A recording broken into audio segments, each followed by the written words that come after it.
Aluminum for scuba tanks arrives in solid billets 18 centimeters, 7 inches across, and 5.59 meters, 220 inches long.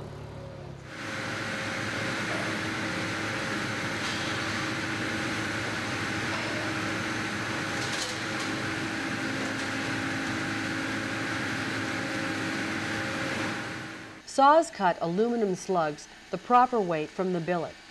A standard US 80 cubic foot scuba cylinder requires approximately 14.5 kilograms, 32 pounds of aluminum.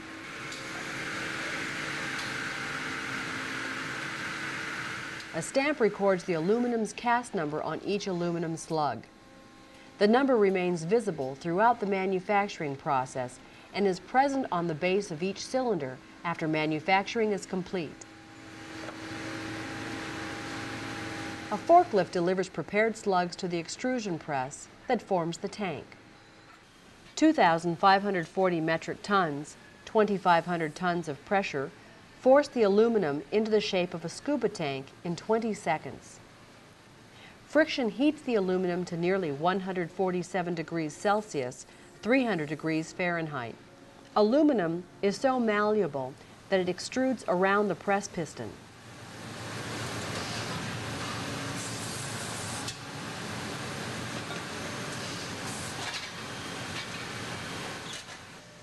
An independent inspector checks each cylinder to make sure it meets government standards.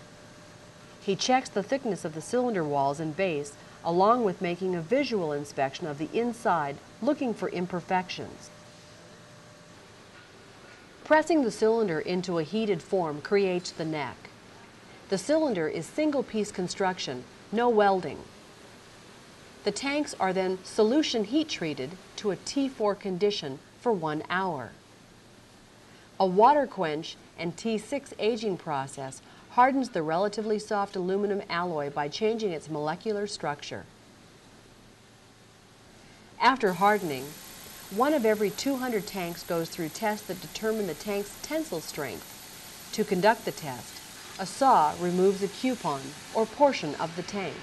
A 27,240 kilogram, 60,000 pound tensile strength machine pulls the coupon apart.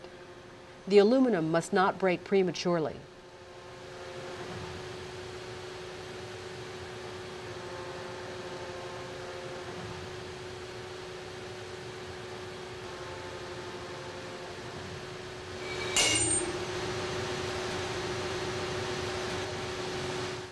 The crush test determines how much external pressure the tank can withstand.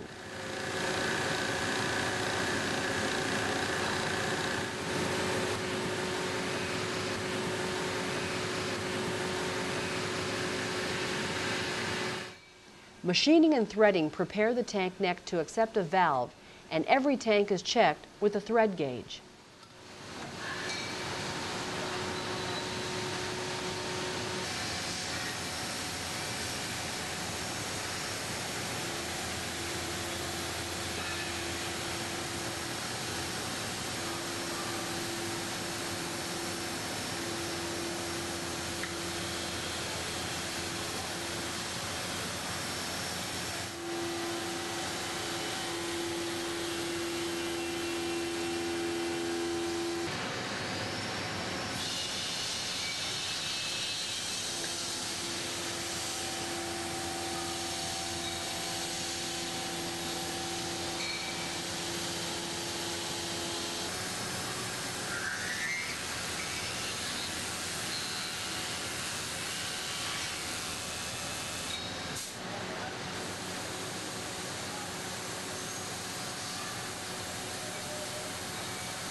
A before and after view reveals the amount of metal cut away in the machining process. Every tank goes through hydrostatic testing before leaving the factory. The hydrostatic test measures tank expansion under pressure. Filled with water, tanks go into a water jacket. Testing equipment increases the pressure inside the tank to 5/3 its working pressure. The tank expands, displacing water from the jacket.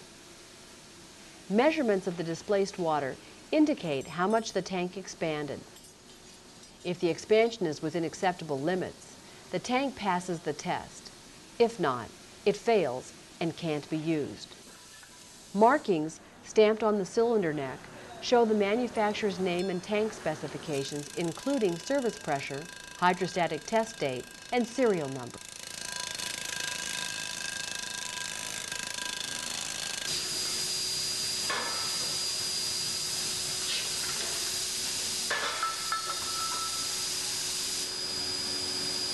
Sanding removes the dings and dents the tank picks up in manufacturing. However, individuals should never sand their own tanks.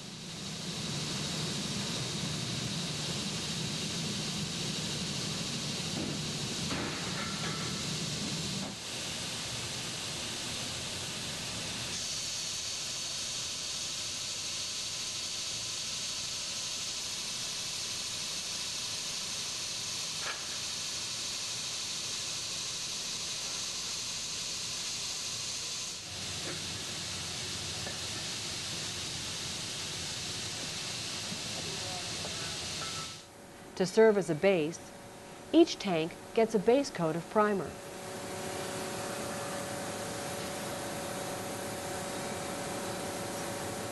One or two coats of the tank's actual color comes next. The cylinder is then oven baked to cure the paint.